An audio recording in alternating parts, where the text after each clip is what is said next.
I'm very excited to see how the project develops here every day over 10 days. And also I want to say that this is definitely the biggest kickoff we've had and it's fantastic, so thank you. 这绝对是红球起40几个城市以来上大场的开幕啦，各位，感谢大家，感谢。这一次的红球台南是台南市历史街区的策展活动。那我们邀请到美国的艺术家 Kurt Persky 把这个 Rebel Project 带到台南来，所以总共有10天的展期，10个地点，全世界只有这一颗红球，然后它只会到一个城市一次。红球台南是一个街头艺术，所以它是在现场的一个街头活动。其实，在策展的背后有很多的理念没有办法在现场传递，所以我们这一次也特别跟成大博物馆合作，民众可以在这边看到这策展的背后的理念是关于台南400年来的这个水文变换。红球台南策展行动是一项跨国已经20几年，经过40几个城市的一个环境艺术跟行动策展的一个策展计划。那它其实距离上一次来台湾已经经过了10几年哦，但是这一次策展人 Kurt 他非常喜欢台南，他觉得红球所在的每个地方其实都是带我们重新去发现台南历史街区的不同的这种魅力的一个很棒的切入点。因为我们刚好我们发现我们在东神庙对面，那就觉得可以来做一点创意发想，然后跟这边客人有互动。就是红球活动期间，只要在我们店里消费任何一个产品，就会拿到1颗红球。掌握市政3分钟，台南进步向前冲。在我背后的这个红球，大家可以看到，真的非常具有亲民性，而且民众可以抚摸它、拥抱它，但是不要伤害它。接下来，它会在台南的10个景点，第一个在我们3月29日在介官亭，然后接下来有10个景点，那可以到我们台南市文化局以及管理局的网站上都可以看得到哦。欢迎大家迎来红球，我们刚送走台湾灯会，现在迎来这个世界有名的红球，也欢迎大家一起来台南走走。除了红球之外，还有许多文化深度文化之旅，也有许多我们这个蕴含文化底蕴的景点以及美食的景点，在这边都是走路的范围可以到哦。欢迎大家来到台南看看红球。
大家好，我是杨淑怀，欢迎收看4月3号礼拜3的中嘉台南地方新闻。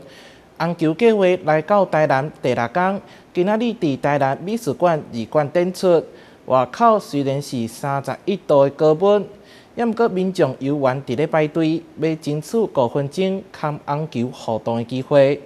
大粒圆圆的红球就安尼卡伫南美馆2馆的门口。馆内馆外拢起引袂少人潮，四周围溜起红色线，天气非常的热，也毋过有侪民众拢咧排队，等咧看红球互动翕相。我们台南市美术馆，我们个人感到非常的开心，因为这个是一个全球性的一个公共艺术，也是一种行动艺术的概念，能够把艺术滚进南美馆，我认为也正符合我们南美馆要迎接全民美术馆的一种态度。红球计划办理到今已经进入第6天，为第1天的接官亭，过来有结合水景的台南公园念书亭、成功大厦未来馆等等，每一个所在拢是美国艺术家波斯克所挑选。目的就是让大家感受府城的古迹巷弄和人文风景。We did actually together during December, and the site selection is really like a research period. So we're going around the city looking at different possibilities and opportunities and weighing them to create like a choreography of 10 ideal sites, how to open, where to close, and so the museum today is part of that pattern. 文化局表示，过去5天每天去的人数大约将近10000人。预计年假期间人数可能会阁增加。剩的4天会出现伫和乐广场、新华街夜场、竹溪水花园区、康大南门城，欢迎民众把握时间来到台南对红球。台南新闻所发采访报道。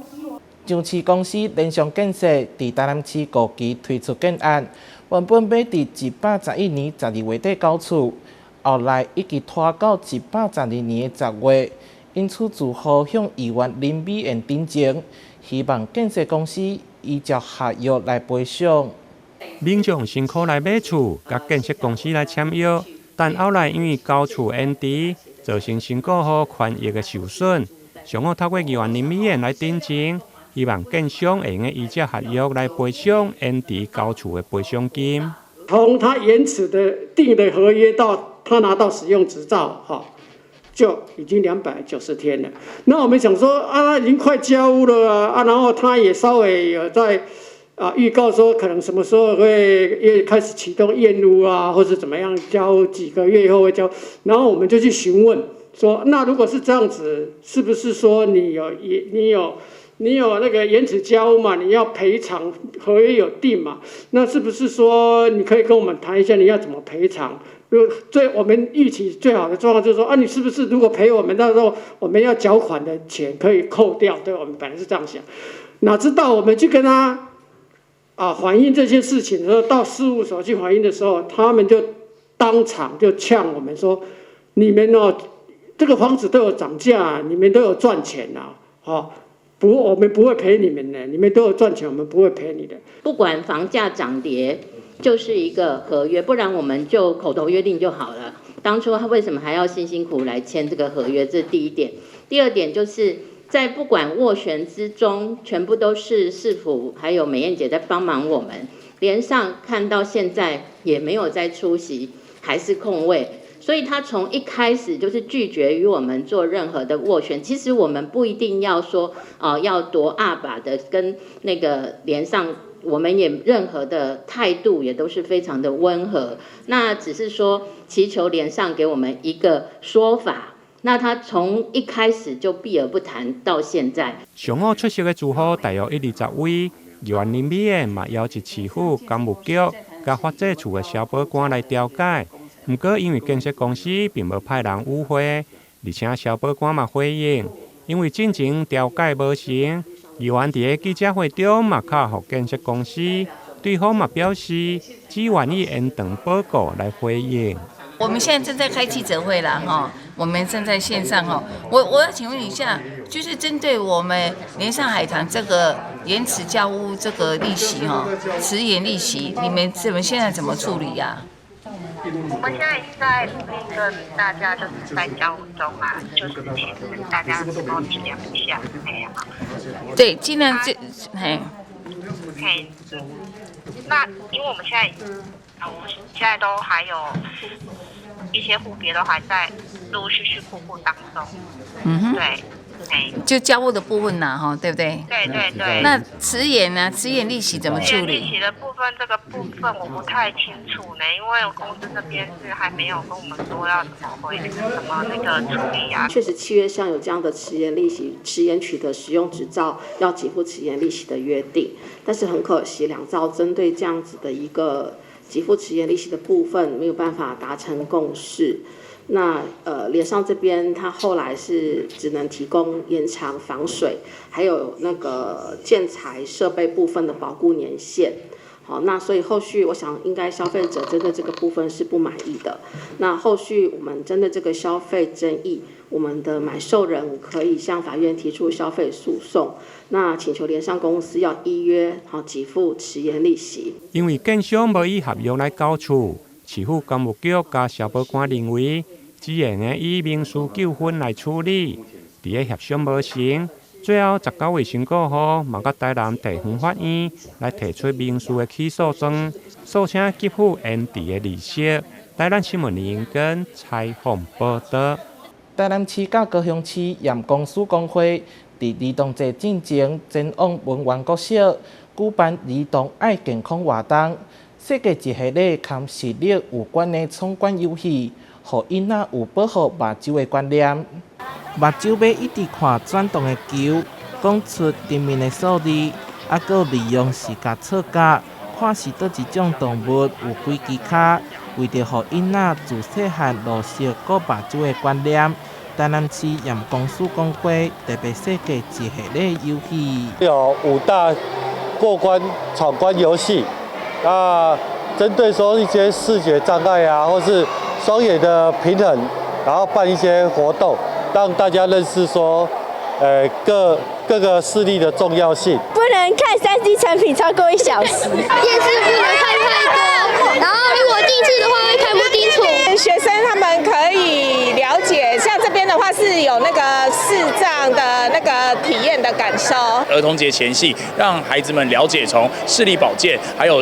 认识身边周遭可能视力较为薄弱或者是视障者朋友他们所需求的地方。验光师工会嘛积极投入教育局的学校健康促进计划，到达超过200件的校园宣导，甲近视防治的观念和做法清楚予学生知影。连高雄市验光师工会嘛特别来观摩。这一次的那个闯关的活动啊，然后有非常多的这个寓教娱乐的这些环节，那从小就可以建立这个小朋友就是对于这个视力的重视。那我们希望呢，把这样子就是台南跟高雄台南这样子成功的这样子的活动呢，也可以把它带到高雄去。活动当中传达一个观念，就是近视管理，和爱护目睭的技巧。使用目睭30分钟，就要休困10分钟。每天户外活动要2点钟以上，用轻松趣味的方式，提供囡仔正确医疗保健观念。台南新闻所采采访报道。土城罗里门新母庙3档1颗的土城香，将伫4月11号起鼓。庙方特别前往古庙遗址安罗提水，同时恭请王尊出场。台南市定古迹土城乡将伫咧4月11起鼓，12到14展开3港香石活动。这届香科参与世景的成就就突破100顶以上，还有数十座顶头烧厅，规模更胜以往。阮4月12、13、14，咱的鹿里门马乡5府千岁石，会当讲桥有100几顶。顶头有780顶，上杆白好金狮也有10几顶安尼，会当非常的闹热。除了世景的规模更加盛大，庙方表示，这届另外一项特别点就是合、人合、心也合。今年也有一个特别，阮63年以来的香石吴大主的头一届，外围的先贤大德来播。因为这吴大主的大家真发心安尼。第二点的特色，就是讲较早三教吴大庙，来团结安尼。顶几工咱迄个三教海洋经、水仙经、文林庙，下骹遮大家迄个调音宫拢有来遮入召。所以阮伫4月初6，阮的妈祖会来遮大家邀请咱三教这个吴大庙，这大家来建造，这咱讲300几年这三教这一届会大团结，因为咱这个土城乡的关系，过来再次团结安尼所以讲上届主要这就是讲今年做就就是一个合，你也看三教合大团结阮吴大主的，你也看拢规个集中伫阮后庙这大家你看迄个合景合。人合，足团结安尼。出席记者会，民政局长蒋灵煌也提起超大圣杯，要来求西经。这是土城乡限定的罗里门马西经，顶头印有罗里门马祖上的面容。原本只有随乡信众才有机会摕到，今年首次开放1000条，予信众伫4月5号跋杯求取，机会是相当难得。记者张世伟采访报道。台南市会第4届第3次定期会召开第1摆定事委员会，会中确定会期为4月19到6月27。台南市议会第4届第3次定期会3號下午召開第1次的聽事委員會，由立副議長、聽事委員會副召集人林志典來主持，市府由立副市長葉鐵山、帶領秘書長加民政局長來議會。會中確定會期將對4月19到6月27。除了4月22有本市非法廢棄物堆置場址處置的專案報告。另外，定事委員蔡耀輝針對太陽能的發展，嘛希望市府會用來做專案報告。台南市發電佔全國的1/3，可是問題很多了哈。我們希望，經過程序委員各位委員的支持哈，我們讓我們經發局來報告一下，太陽能發電的成效跟缺失的專案報告，第4月23啦。我沒有意見啊，我也覺得。就是如果經發局有相關資料要來報告，這個我覺得，議會應該是蠻有意願去了解的。增加這個太陽能的成效跟缺失嘛，專案報告嘛，吼。後面這個太陽能發電成效及缺失專案報告。對，都大概就是安尼嘛，吼。除了確定議事日程的草案，另外針對各部門的業務報告，現場嘛有委員提出前後的順序。是毋是應該愛來輪調，甚至要求議會嘛愛做業務的報告？對此，聽事委員會副召集人林志典在尋求各委員的意見以後，將透過政黨協商才來做決定。台南新聞林根採訪報道。高雄一間百貨公司的販賣機最近引起不少討論，因為內底賣全攏是黃金。来到高雄的这家百貨公司里，販賣機賣的竟然不是一般的飲料或是餅乾零食，賣的居然是黃金。这个大概几克？虽然只是一片薄薄的黄金，但这可是货真价实，价格要1000多元。机台上方还设有监视器，因为这一台黄金贩卖机里头贩售的品项全是高价的真金白银，民众可以选取想要的品项，透过信用卡感应就能够购买。所以不会排斥在这种贩卖机买黄金。不会啊，不会啊，对啊，蛮新奇的，因为我知道大陆有这种东西啊，台湾是第一次看到。不少民众对于黄金贩卖机感到相当新奇，因为透过贩卖机买黄金还真是种超新鲜的体验。但是因为单价真的很高，民众的疑虑大多是价格的问题。毕竟要让逛街的民众看到贩卖机就掏钱买黄金，价格和商品真的很重要。价钱吧，对啊，看价钱，如果价钱可以，也差不了多少。可以啊，因为这个不会卖假的啦，但我觉得它的价钱应该会比我们。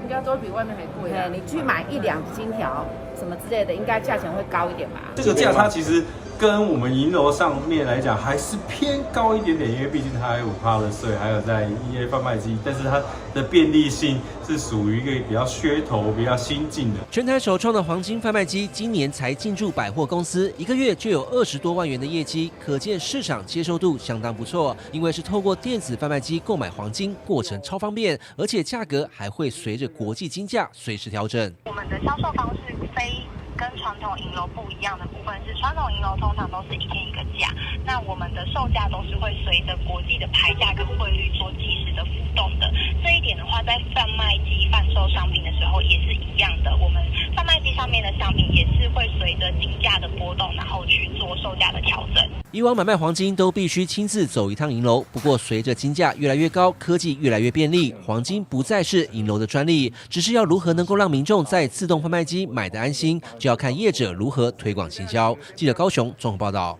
高雄车站工程有新的进度咯，79座钢铁做的火条已经全部好势，支撑高达12370栋的天棚，全部的火条拢是量身打造，每一支拢是独一无二的。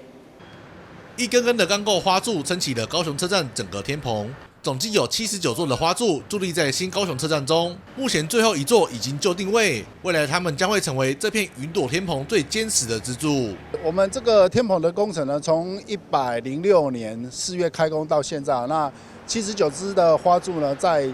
这个月呢3月6号呢，我们最后一支的花柱呢，吊装定位，那后续呢，我们最后天棚呢最后的40吨的一个钢构呢，也会陆续的来一个完成，那整个天棚的一个外形呢就会成型了。整个车站天棚的钢琴结构重达11370公吨，79根的花柱牢牢撑起这片庞大的巨物。而且为了配合每区域的承载与负重，每根花柱的规格设计都不一样，没有一根是完全相同的。那这个花柱呢，因为由它去分担的各区域的一个重量的不同，以及它所在的位置的一个不同呢，79支花柱的一个构造形式呢、造型呢，完全都是不一样的，所以总共是有79种的一个造型啊。那我们的花柱呢，有的是从地面G+1直接上来支撑天棚，那有的是从我们 U1 下沉式的一个广场呢，那直接升上来去支撑我们那个天棚的一个重量。花柱就定位后，后续就准备将最后的钢架结构上梁。一旁原先被鹰架包满的铝塑大楼也脱去了满是支架的外皮，露出了整片的玻璃帷幕，看起来很是壮观。我们这个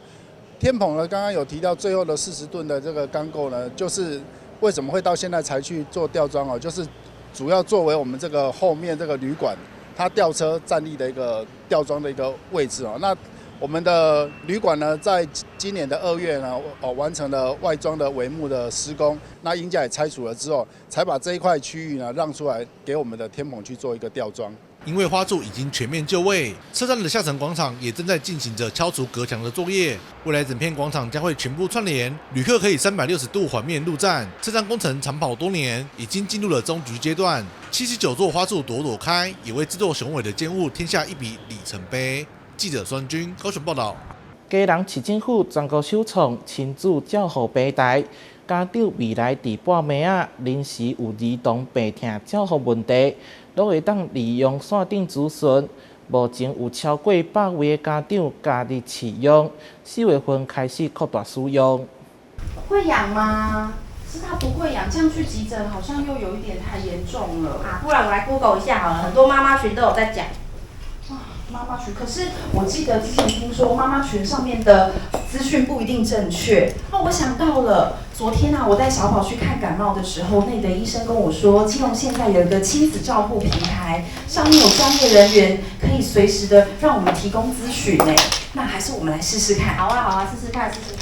谢国良市长分享自己身为父母的经验，表示很多家长都会在半夜的时候面临小孩有病痛发烧，但又因为诊所已经休息不知所措，因此市府特别首创 LINE 线上的基隆亲子照护平台，提供咨询，方便新手爸妈。我们这一次推出的全国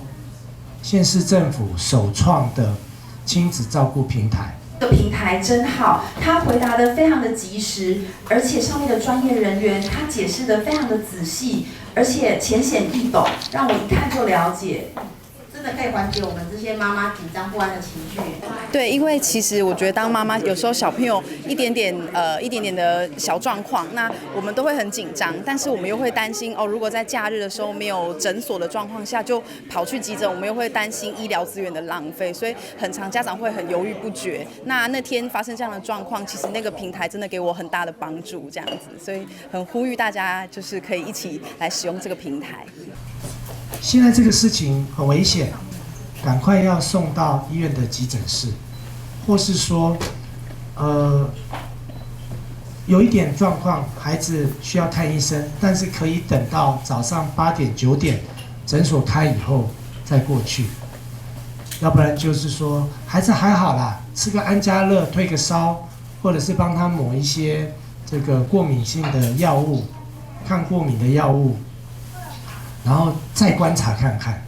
我想很多家长其实心里面都有经过这样子的一个心理的历程。我想市府跟卫生局他们做这个专案呢，基本上他就是希望是真的是真人的回复。那所以以我们是承办的单位来说，我们真的就是24小时都是，而且一定都是有儿科经验的护理师，或是专科护理师或者是医师。这个我想在资格上面，这个是我们给市府的一个承诺这样子。那基本上就是在提供，因为虽然我们都很专业，但是我们还是一样，刚刚市长有讲，我们并不要取代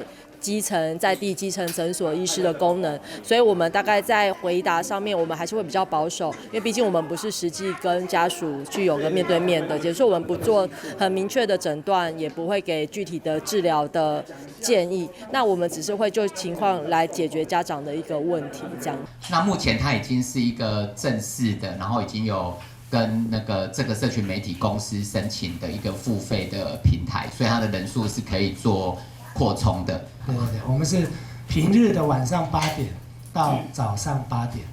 然后周末假日，主要是锁定在医生休息室。像刚才市长说的，这个时间其实白天还是能够尽量回到原本的医疗院所去做判断，这样我晚上才更安心啊。市长谢国良、卫生局长张贤政及医师团队共同出席记者会。据了解，基隆亲子照护平台已经有150位家长加入试用，预计4月份累积超过200人，会再扩大邀请全体的基隆家长使用。记者黄志生、陈淑平基隆报道。感谢你收看4月3号的中嘉台南地方新闻，我是杨淑怀，咱再会。